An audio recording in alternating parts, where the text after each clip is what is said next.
नमस्कार, स्वागत है आपका आनंद टीवी के Uttar Pradesh special debate show spotlight में। मैं हूं आपके साथ पारुल। आज चर्चा करेंगे एसआईआर पर दांवपेच। जिस वक्त देश स्वतंत्र हुआ उस समय हमारे देश के कर्णधारों ने यह कल्पना की थी कि आने वाले 50-60 सालों में जातिगत भेदभाव मिट जाएगा और भारत के हिंदू एक राष्ट्र के रूप में संगठित भारतीय हो जाएंगे। लेकिन ऐसा नहीं हुआ। भारत एक अखंड राष्ट्र भले ही बना, पर इस अखंड राष्ट्र के भीतर जातिगत राजनीति चरम पर पहुंच गई। जैसे जैसे देश लोकतंत्र की डगर पर आगे बढ़ा, देश में नई नई जातिगत और क्षेत्रीय पार्टियां पैदा हो गईं, जिससे जाति की राजनीति योग्यता की राजनीति के रूप में हो गई। और अब जाति की इस राजनीति के पैरोकार सभी राजनीतिक दल हो गए हैं। कुछ मजबूरी में हुए हैं तो कुछ इसी जातिवादी राजनीति की उपज है। इसी में से एक है समाजवादी पार्टी भी, जिसने कई वर्षों तक जाति जनगणना की मांग उठाई और अब एसआईआर में जातिवार आंकड़े जुटाने के लिए कॉलम जोड़ने की मांग कर रही है। आपको बता दें, जाति जनगणना की मांग वो कांग्रेस भी करती है जिसने एक जमाने में नारा दिया था, जात पर न पात पर मोहर लगेगी हाथ पर। लेकिन मजबूरी में कांग्रेस खुद जात पात पर मोहर लगाने लगी। लेकिन अब अप्रैल 2025 में एक कैबिनेट मीटिंग के बाद प्रधानमंत्री नरेंद्र मोदी ने जाति जनगणना की घोषणा करके कांग्रेस सहित समूचे विपक्ष के हाथ से यह मुद्दा भी छीन लिया। ऐसे में मुद्दा विहीन हो चुकी समाजवादी पार्टी ने अब एसआईआर में जातिवार आंकड़े जुटाने के लिए कॉलम जोड़ने की मांग करके जाति जनगणना को फिर से हवा देने की कोशिश की है। लेकिन यह मुद्दा कितना प्रभावी बनेगा और इस मुद्दे को नए सिरे से उठाकर समाजवादी पार्टी को क्या फायदा होगा, आज इसी विषय पर हम चर्चा करने वाले हैं। उससे पहले इस पर कुछ राजनीतिक प्रतिक्रियाएं हैं, वो आपको सुनवा देते हैं। जब एसआईआर हो रही है उत्तर प्रदेश में, एसआईआर बड़ी एक्सरसाइज है जहां पर सरकार के अधिकारी हर घर जाएंगे, हर घर में विजिट करेंगे, हर वोटर से संपर्क जुड़ेगा। वहीं पॉलिटिकल पार्टी के लोग भी जुड़ेंगे, वो भी अपनी वोटर लिस्ट ठीक कराने के लिए बीएलओ के साथ संपर्क रखेंगे।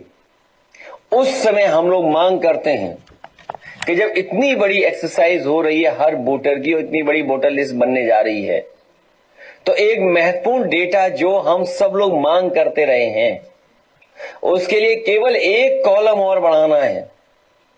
जाति जनगणना तो बाद की बात है, लेकिन प्राइमरी जाति जनगणना तो हो ही सकती है। इसलिए हमारी मांग है कि एसआईआर में एक कॉलम और दिया जिससे जाति जनगणना की जा सके। चुनाव आयोग भारतीय जनता पार्टी की सह पर लगातार वोट काटने का काम कर रहा है और ये वही लोग हैं जिनके वोट काटे जा रहे हैं, जो इस देश में जाति व्यवस्था से पीड़ित हैं, जो लगातार सामाजिक न्याय की मांग कर रहे हैं। कांग्रेस पार्टी, राहुल गांधी जी लगातार जाति जनगणना और सामाजिक न्याय की बात कर रहे हैं।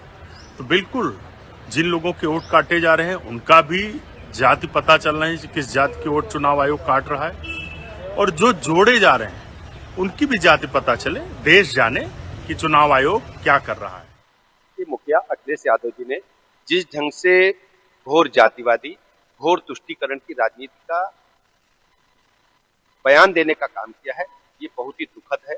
प्रदेश के लोग कभी स्वीकार नहीं करेंगे। एसआईआर का विरोध करने का मतलब है ऐसी मतदाता सूची का विरोध करना जो पूरी तरह से पारदर्शिता के साथ भारत निर्वाचन आयोग बनाने की घोषणा कर चुका है।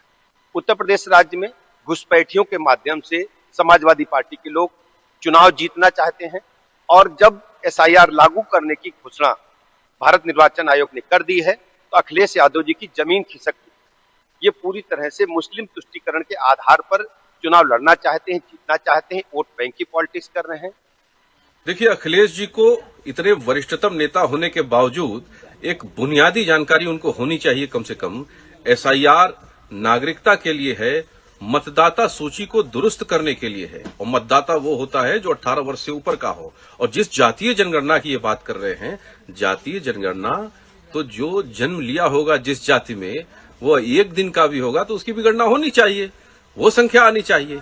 तो कम से कम इतनी हास्यास्पद तरीके से अगर अपना खुद का मजाक उड़ाएंगे तो मुझे लगता है कि ये तो उचित नहीं है। और जो मंशा है उनकी जातीय जनगणना कराने की, तो बिहार का क्या हश्र है वो देख ले। और निश्चित रूप से जब जनगणना होगी, व्यापक जब जनगणना होगी, तो उसमें ये सब कॉलम जुड़ जाएंगे। उसमें क्या समस्या है?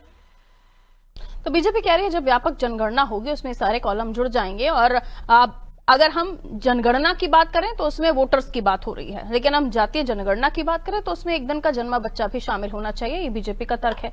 और उसे व्यापक रूप में करेंगे तब उसमें कॉलम भी जोड़ देंगे। इसमें दिक्कत क्या है? अब ये जाति जनगणना का मुद्दा एक बार फिर से जो उठाया गया है, इसके पीछे भी मंशा है। अब लेकिन आइए इसे समझते हैं। राजनीतिक दलों का इस पर क्या कहना है, उनसे जान लेते हैं। शिव भारती जी भारतीय जनता पार्टी से हमारे साथ जुड़ रहे हैं। शिव भारती जी, स्वागत करती हूँ आपका। राकेश अहीर साहब सपा से हमारे साथ बने हुए हैं, आपका भी स्वागत करती हूँ। उज्जवल पाठक जी कांग्रेस से हमारे साथ बने हुए हैं, आपका भी स्वागत करती हूँ उज्जवल पाठक जी। सबसे पहले शिव भारती जी आप से शुरुआत करती हूँ। वो कह रहे हैं जनगणना तो आप कर ही रहे हैं, लेकिन एक और कॉलम जोड़ दीजिए तो कम से कम एक वो बोलते हैं ना कि रफली एक आंकड़ा पता चल जाएगा। जी शिव भारती जी, मुझे लगता है कि जातीय जनगणना और जिस तरह की वोटरों की जाति की जनगणना ये कराना चाह रहे हैं, दो तरह की जनगणना की बात कर रहे हैं। अरे जनगणना होगी तो वास्तव में जनगणना सारे लोगों की होगी। वो वोटर होगा, वो वोट देने की स्थिति में है, 18 वर्ष का हुआ है नहीं हो, लेकिन वो उसकी जाति तो होगी, उसकी जाति की जनगणना होगी। तो वो जब निश्चित तौर पर जब पूरी जनगणना होगी और जिस तरह से जनगणना होती है उस आधार पर होगी तो सारी चीजें खुलकर आ जाएंगी और डाटा भी दुरुस्त आ जाएगा। नहीं तो कांग्रेस ने भी 2011 में कराई थी, इनसे ही पूछे, अभी बैठे उज्जवल पाठक जी बताएंगे कि 2011 में जब जनगणना हुई थी तो ऐसी क्या दिक्कत आन पड़ी थी कि आप वो डाटा सर्कुलेट नहीं कर पाए, लोगों को बता भी नहीं पाए। लेकिन पर यह है क्या कि अखिलेश जी को उससे कोई लेना देना नहीं है, उनको एक शगुफा छोड़ना है और उन्होंने एक शगुफा छोड़ा हुआ है। उनको सिर्फ वोटरों से मतलब है कि वोटर कितने, उनको इससे मतलब नहीं कि परिवार में कितने लोग रहते हैं, कितनी जनसंख्या है। आप इससे जानिए कि अगर वोटर लिस्ट पर ही जातियों का आकलन किया जाएगा कि कितनी जातियां हैं तो जाति जनगणना सही रूप में कैसे आ पाएगी? ये मुझे लगता है अखिलेश यादव जी भी बताने से चूक गए। उनको तो मुझे लगता है किसी ने बता दिया कि एक कॉलम आ जाए, उनको सिर्फ वोटर की जातियों से मतलब है, उनको जाति जनगणना से कोई लेना देना नहीं। और अब ये जो SIR से डर रहे हैं, मुझे नहीं समझ पाता कि अगर वोटर लिस्ट दुरुस्त हो रही है, निश्चित तौर पर आप ये समझिए कि नया वोटर बना तो कहां से वोटर बना, उसका मूल क्या है, ये अगर SIR द्वारा पता लगता है तो इसमें खराबी क्या है। और वोटर लिस्ट दुरुस्त हो जाएगी, एक बार दुरुस्त होगी वो आगे तक चलेगी। ठीक है राकेश अहीर साहब, जो SIR हो रहा है उसमें चीजों को दुरुस्त किया जा रहा है। उनका कहना है कि व्यापक रूप में जब इस जातिगत जनगणना को किया जाएगा तब ऑथेंटिक आंकड़ा आएगा, अप्रॉक्स से लेकर पॉइंट टू पॉइंट। लेकिन जब आप चाह रहे हैं कि इसमें कॉलम जोड़ दिया जाए तो वो आंकड़ा ठीक नहीं आएगा, फिर विवादास्पद स्थितियां बनेगी। तो इतनी जल्दी क्या है जब बीजेपी पहले ही बोल चुकी है? इसमें कॉलम जुड़वा के आप एक रफली आंकड़ा क्या करना चाहते हैं? फिर कुछ लोगों को अनुमान रहे कि शायद उनकी जाति ज्यादा है, आप लोगों ने ठीक नहीं लिखवाई है, ये भी तो हो सकता है ना सर, जब सटीक आंकड़ा नहीं मिलेगा तो। दरअसल पारुल जी, हमारे नेता माननीय अखिलेश यादव जी ने एक सुझाव दिया, ना कि उन्होंने मांग किया। जिस तरीके से देश में जब सिंदूर ऑपरेशन हुआ था तभी विपक्षी पार्टी के रूप में उन्होंने सुझाव दिया था, तो एक विपक्षी पार्टी होने के नाते उन्होंने एक कॉलम प्राइमरी स्टेज पे रखने के लिए कहा, न कि उन्होंने कहा कि एक पूरा पेज बना दीजिए। उन्होंने, आप उनका बाइट चलाइए, आपने सुने होंगे, उन्होंने कहा कि एक कॉलम प्राइमरी जैसे होता है ना, एक प्राइमरी जनरल के लिए, जिससे ये अंदाजा लग सके कि हाँ इतने लोग हैं। तो इसमें क्या है, अगर नहीं सरकार की मंशा में नहीं लग रहा है तो नहीं होगा। इसमें कोई मुद्दा और कोई मुद्दा बनाने की तो बात है नहीं। और रही SRI से SIR से, तो SIR से कोई भाग नहीं रहा। हमारे दल के नेता माननीय अखिलेश यादव जी लगातार कह रहे हैं कि अगर आप पुनर्विच कार्यक्रम कर रहे हैं तो ये कम से कम लोगों को पता चलना चाहिए कि कितने लोग नए जुड़े, कितने नए लोगों का वोट कटा, कौन कौन लोग मर गए। जैसे बिहार की इन्होंने बात किया आपके एक प्रवक्ता ने, तो मैं कह रहा हूं बिहार में क्या, बिहार में तो नंगा नाच सबने देखा, चुनाव आयोग का नंगा नाच सबने देखा कि सरकार और सत्ता के इशारे पे किस तरीके से वोटों को बढ़ाया गया, वोटों को काटा गया, वोटों का नाम नहीं बताया गया, सुप्रीम कोर्ट तक जाना पड़ा विपक्ष के लोगों को। अखिलेश जी SIR पर ही बात कर रहे थे, उनकी प्रेस कॉन्फ्रेंस SIR पर ही थी और SIR से जो डेटा जुटाया जा रहा है उसी में उन्होंने कहा कॉलम जोड़ने के लिए। आपको बिहार में कोई चुनाव एक दूसरा काम कर रहा है और यहाँ पर कोई चुनाव एक दूसरा काम करेगा ऐसा लगता है? वहां विश्वास नहीं कर रहे हैं, यहाँ कैसे कर लेंगे? दरअसल आपको ये बता रहा हूं कि पारुल जी की जब उत्तर प्रदेश के 10 उपचुनाव हो रहे थे तो सीसा, मऊ और कटहरी की 2 विधानसभा ऐसी थी जहां बताया गया, लिखित में शिकायत दिया गया चुनाव आयोग को, और एक बार नहीं कम से कम सैकड़ों बार शिकायत किया गया कि BLO कैसे वहां दादली कर रहा है, EO कैसे, ADM इलेक्शन कैसे दादली कर रहा है, कैसे लोगों को नाम काट के जोड़ रहा है। मगर इलेक्शन कमीशन ने कोई कार्रवाई नहीं किया और कोई सुझाव भी जो है हम लोग जितना दिए उस पर अमल भी नहीं किया। तो चुनाव आयोग को तो हम लोग उपचुनाव में और बीते 24 के चुनाव में देखा हूं कि हम लोगों का कैसे वोट काटे, कैसे बीएलओ जाके जो है घर बैठ के काम कर लिए, हमारे वोटर कैसे जो है जब बूथ से लौट के वापस चले आए। हम तो ये आपके चैनल के माध्यम से मांग करता हूं इलेक्शन कमीशन से कि इस बार जो नया एसआईआर हो रहा है इसमें कम से कम कोई मतदाता छूटे ना, जो पहली बार मतदान देने आ रहा है उसको भी ऐड किया जाए और जो नहीं है इस दुनिया में उनकी भी एक सूची और एक आंकड़ा जो है विपक्ष का और सत्ता ठीक है, साहब बहस तो इसी बात पर हो रही है ना कि जाति जनगणना की बात करना और उसका कॉलम जुड़वाना, जिसको खुद ही आप सटीक नहीं मान रहे हैं, उसकी मांग आप कर रहे हैं। तो वही तो पूछा जा रहा है कि ये हवा में बातें हो जाती हैं कि मन था तो बोल दिया, ऐसा तो नहीं है ना, कोई इसका भी कोई चीजें होती है, कोई फॉर्मेट होता है, परफॉर्मा होता है। कोई बात नहीं है ये, इसको आप अगर हवा में लेना चाह रहे हैं, आप बिहार के उसी एसआईआर को आप कह रहे हैं कि वोटर काटे गए वगैरह वगैरह, और आप उसी एसआईआर को लेकर यहाँ कह रहे हैं कि इसमें फलाना कॉलम जोड़ दीजिए, जाति जनगणना का कॉलम जोड़ दीजिए, उस पर आप विश्वास करने की बात कर रहे हैं। लेकिन वही एसआईआर जब बिहार में हो रहा है उस पर आपको भरोसा ही नहीं हो रहा है। चुनाव आयोग वही है देश में, लॉटरी। मैं कह रहा हूँ चुनाव आयोग अब तक जितने इलेक्शन हुए 1950 से, तब से पहली बार शायद चुनाव आयोग पे इतने ज्यादा प्रश्न खड़ा हुआ। मैं वही कह रही हूँ ना कि आप बिहार में विश्वास नहीं करें और उसी चुनाव आयोग से कह रहे हैं 3000 से ज्यादा जातियां हैं और उनसे भी ज्यादा उपजातियां हैं, यादवों में भी न जाने कितनी और जातियां हैं। ये इतना आसान काम नहीं है जिसे आप कह रहे हैं कि एक कॉलम जोड़ दीजिए और उसको करेक्ट करके हमें बता दीजिए, या आप उन लोगों के साथ अन्याय कर जाएंगे जिनकी हिस्सेदारी कम आकलन हो जाएगी। मैं कह रहा हूँ किसी के साथ आप अन्याय कर रहे हैं, किसी के साथ आप। पारुल जी मैं आपसे जानना चाह रहा हूँ कि कितनी जातियां हैं उत्तर प्रदेश में? मैं तो वही बता रही हूँ ना, मेरे पास जो आंकड़ा है 3000 जातियां रजिस्टर्ड हैं, लेकिन उनसे उनके बाद भी उपजातियां हैं, यादवों में भी जातियां हैं। इधर जातियों में ही बंटता हुआ चला जा रहा है जातिवादी राजनीति की वजह से। एसआईआर तो उत्तर प्रदेश में होने जा रहा है, तो यादव कितने हैं यहाँ, उपजातियां यादव की कितनी है? वही तो मैं कह रही हूँ, क्यों जातियों में देश को बांटना चाहते हैं आप लोग?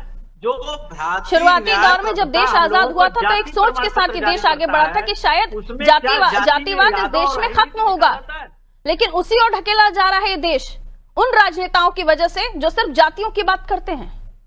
लौट रही हूँ, उज्जवल पाठक जी, उन्होंने कहा 2011 में ये जो जनगणना है आप लोगों की तरफ से भी करवाई गई थी, लेकिन आंकड़ा जारी नहीं किया गया था। उस वक्त क्या परिस्थिति बनी थी? क्या ये इतना छोटा मैटर है कि उत्तर प्रदेश में सुलटा लेना चाहिए? मैं तो इसी शब्द का उपयोग करूंगी। क्या आप एक रफली आंकड़ा निकाल कर आप क्या बताना चाह रहे हैं? देखिए पारुल जी, सबसे पहली बात तो भारतीय जनता पार्टी, अभी मैं मोहन यादव जी का बयान सुन रहा था फिर इस डिबेट में भी, ये लोग मूल मुद्दों से जनता को भटकाने का काम कर रहे हैं। रही बात, इन्होंने कहा कि 2011 में क्या आपत्ति थी, अरे अभी आपको क्या आपत्ति है भाई? अभी जाति जनगणना का कल तक विरोध कर रहे थे, फिर वो उसके तो बाद चुके हैं ना उज्जवल जी, में आकर के आपने वो तो कह रहे हैं आपको हार्ड एंड फास्ट विपक्षी दलों को क्या हो रही है? नहीं देखिए, अभी इनको क्या आपत्ति है यदि मतदाता सूची में जिसकी जितनी हिस्सेदारी, अभी एसआईआर हो रहा है, एसआईआर में कॉलम जुड़ाने की बात अगर कर रहे हैं तो ये कैसे पॉसिबल है? ये सटीक आंकड़ा होगा क्या? नहीं देखिए, सटीक आंकड़ा नहीं होगा, लेकिन इससे कहीं ना कहीं एक अनुमान होगा कि जितनी तो अनुमान अगर गलत हो गया तो आप किसके साथ अन्याय कर बैठेंगे? देखिए, किसी के साथ कोई अन्याय नहीं होगा। क्या आरक्षण देने से क्या सवर्णों के साथ अन्याय हो रहा है? आरक्षण तो उनको दिया जा रहा है जो वंचित है, जो पिछड़े। आज आप आंकड़ा उठाकर देख लीजिए, विधानसभा में कितने दलित समाज के नेता हैं, या संसद में कितने दलित हैं, या राज्यसभा में कितने दलित हैं? गिने चुने उंगलियों से गिन लिया जाए इतने दलित हैं। तो क्या दलित समाज को या ओबीसी समाज को भागीदारी नहीं मिलनी चाहिए? संसदीय प्रस्ताव लाने की कोशिश होगी आपकी, क्योंकि अब तक जितने भी जातीय जनगणना को लेकर बयानबाजियां हुई हैं टीवी डिबेट्स में या फिर मंचों से हुई हैं, इस पर किसी तरह का कोई पेपर वर्क विपक्ष की तरफ से नहीं किया गया, कोई प्रस्ताव की बात नहीं की गई। अब देखिए, इस पर जिस दिन हमारी सरकार केंद्र और राज्यों में आएगी उस दिन हम सटीक जबकि 2011 में तब भी तो नहीं कर पाया। तेलंगाना में कराया, आप तेलंगाना में जात पर न बात पर वोट पड़ेगा हाथ पर, इससे जाति पर कब स्विच कर गए? कांग्रेस का, देखिए कांग्रेस न तो धर्म की राजनीति करती है न जात की राजनीति करती है, परंतु जो दलित हैं, पिछड़े हैं, अल्पसंख्यक है, जो वंचित है, उनके हक की आवाज उठाना यदि आपको जातिवाद लगता है तो हम जातिवादी हैं। नहीं, अल्पसंख्यक को तो मध्य प्रदेश में आपके प्रदेश अध्यक्ष ने, जीतू पटवारी ने उप मुख्यमंत्री बनाने का ऐलान कर दिया। अब कौन सा अन्याय और न्याय कर रहे हैं आप दलित ओबीसी के साथ? आप ये बताइए, नहीं आप बताइए इसमें क्या गलत है? जो अल्पसंख्यक है उसको हाँ। यदि हिस्सेदारी दी जाएगी देश की राजनीति में, प्रदेश की राजनीति में, तो आपको क्या समस्या? तो आप जिसकी भागीदारी उतनी उसकी हिस्सेदारी की बात कर रहे हैं ना, आप हिस्सेदारी की भी तो बात कर रहे हैं ना। तो बगैर हिस्सेदारी के, बगैर आकलन के आपने तो पहले ही घोषित कर दिया वहां पे। देखिए यहाँ पे फिर आप ओबीसी और दलितों के साथ कौन सा न्याय कर रहे हैं? पारुल जी, हर समाज की राजनीति में हिस्सेदारी होनी चाहिए, प्रत्येक क्षेत्र में हिस्सेदारी होनी जिसकी चाहिए। जितनी आगे लिखा है, आगे आपके स्लोगन में लिखा है, बगैर उस चीज को जाने आप लोग ऐलान कर रहे हैं और फिर कह रहे हैं कि हम न्याय कर रहे हैं, हम इसके साथ खड़े हुए हैं, हम उसके साथ खड़े हुए हैं। ठीक है, शिव भारती जी, उनका कहना है कि चुनाव आयोग की तरफ से बिहार में भी जो एसआईआर किया गया वो ठीक तरीके से नहीं किया गया। यहाँ पर वो कॉलम की बात कर रहे हैं, वो कह रहे हैं कि चीजें साफ हो जानी चाहिए, स्पष्ट हो जानी चाहिए। तो चीजें ऐसे स्पष्ट नहीं होगी जैसे अखिलेश जी ने कहा है। अब उनको चुनाव आयोग पे भरोसा नहीं है, तो मुझे लगता है कि इस यहाँ पर कौन सी ऐसी संस्था आएगी जो चुनाव कराएगी? चुनाव तो भारत में चुनाव आयोग वही चुनाव कराएगा।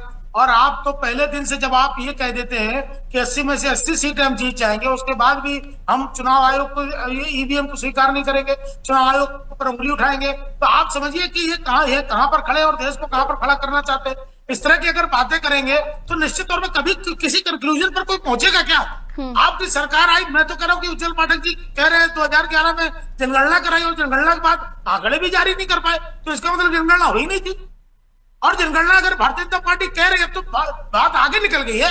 अब भारतीय जनता पार्टी के ऊपर आरोप लगाने से क्या मतलब है? कोई जनगणना नहीं कराना चाह रहे थे, हमने तो घोषणा की जनगणना का विरोध कर रहे थे। कल तक आप जातीय जनगणना का विरोध कर रहे थे। मैं क्या करूँ, हमारी ट्रेन आगे निकल गई, ट्रेन दूसरे स्टेशन पहुंच गई है।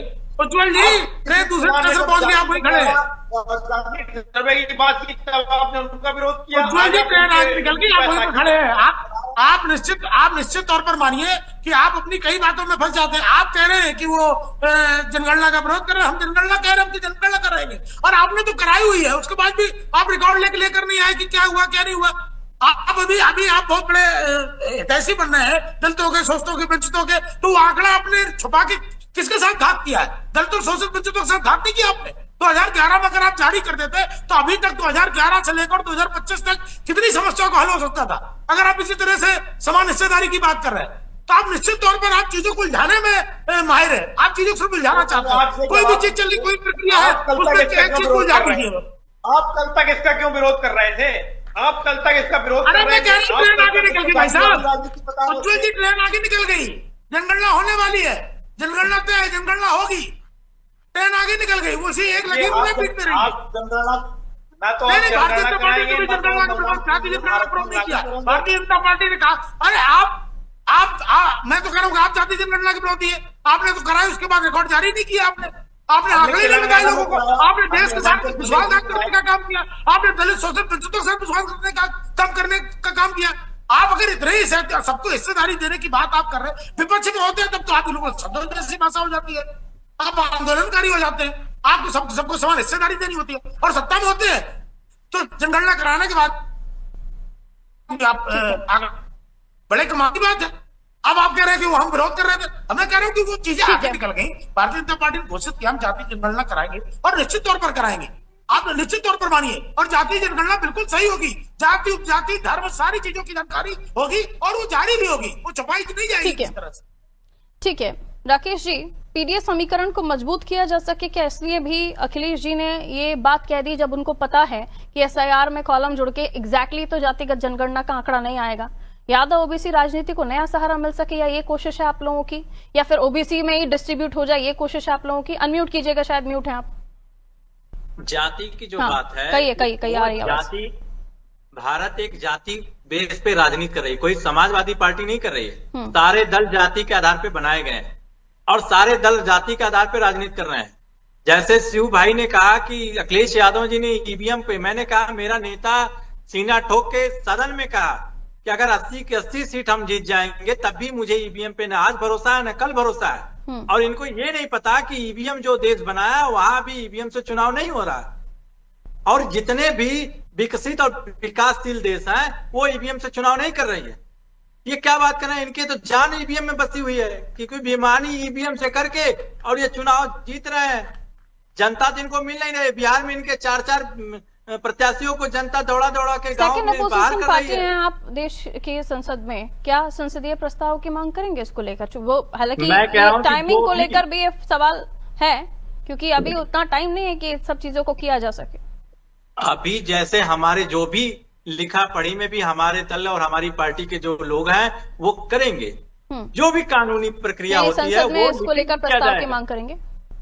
बिल्कुल किया जाएगा, बिल्कुल लिया जाएगा, सदन चलेगा, वहां उठाया जाएगा, क्योंकि विपक्ष के रूप में हम लोग शुरुआती डिबेट में मैंने आपसे पूछा था, चुन के गई है जनता की आवाज को उठाने के लिए सदन में, और हम लोग बखूबी उसको उठा रहे हैं। भारतीय जनता पार्टी तो सदन से भाग रहे हैं। आपने कहा था अखिलेश जी उतने सीरियस नहीं थे, शुरुआती वर्जन आपने यही दिया था, इसलिए सवाल मैं कह रहा हूँ सीरियस आपने कहा था कि उन्होंने विचार रखा था और विचार को आप संसदीय प्रस्ताव लाने की भी बात कर रहे हैं। माननीय अखिलेश यादव जी ने, उनका एक मकसद था कि इससे एक प्राइमरी जो एक्सरसाइज है ये भी पता चल जाएगा जनरल कि कितना है प्राइमरी एक्सरसाइज। इसलिए मैंने कहा शुरुआत में आपने इसको कहा था कि अखिलेश जी ने एक सुझाव दिया था, तो सुझाव को लेकर मसला यही होता है कि उतना सीरियसली वो नहीं बोला था। अब आप कह रहे हैं कि इसको लेकर हम संसद में भी प्रस्ताव लेकर आएंगे। ओके, बहुत बहुत शुक्रिया आप सभी का हमारे साथ जुड़ने के लिए। उत्तर प्रदेश की हम बात कर रहे थे, एसआईआर पर जातिवादी पेच, दाव पेच इसलिए भी फंस रहा है क्योंकि अखिलेश जी ने एक नई डिमांड कर दी है कि एसआईआर जो हो रहा है उसमें एक कॉलम जोड़ दीजिए जिसमें जातियां लिखी जाएं। यहाँ एक कॉलम में जातियां लिखने के बाद जहां पर एसआईआर चल रहा है, यानी जो सूची है उसमें सुधार चल रहा है, जो वोटर्स ठीक नहीं है या वैलिड नहीं है उनको हटाया जा रहा है, जिनकी डेथ हो चुकी है या जो यहाँ पर नहीं रहते हैं, वो तमाम प्रूफ्स के साथ चुनाव आयोग अपना काम कर रहा है। तो वो जिन लोगों के बीच में काम कर रहा है, क्या उसमें एक सटीक आंकड़ा आ पाएगा जातियों का? हालांकि बीजेपी इस प्रस्ताव को लेकर पहले ही बात कर चुकी है और इसको लेकर उनकी तरफ से क्लियर कह दिया गया है कि वो जातिगत जनगणना करवाएंगे। जो एक बड़ा मुद्दा था उसको लेकर यह भी कहा गया था कि बीजेपी ने इस मुद्दे को हाईजैक कर लिया, उसके बाद दोबारा इसको हवा देने की कोशिश की गई है एसआईआर में एक कॉलम डालने को लेकर। और अब कांग्रेस से भी पूछा जाता है कि जो पार्टी ये कहती थी जात पर ना पात पर वोट पड़ेगा हाथ पर, अब वो जातिवादी राजनीति पे क्यों उतर आई है और क्या मजबूरियां उनकी हो गई हैं? 2011 में जिस पार्टी ने जनगणना करवाई थी वो पार्टी लिस्ट नहीं जारी कर पाई, आंकड़े नहीं जारी कर पाई, अब वो पार्टी वही मांग कर रही है। यानी अपने विचारधारा से खुद भटकते हुए अब उस विचारधारा पे आगे बढ़ रहे हैं जिसको लेकर आपने कभी समर्थन ही नहीं किया। तो ये है उत्तर प्रदेश की पॉलिटिक्स, जहां पर अब एसआईआर में जो दावपेच हो रहे हैं या फिर जो जिस तरह की राजनीति हो रही है वो आपके सामने है। फिलहाल मुझे दीजिए इजाजत, नमस्ते।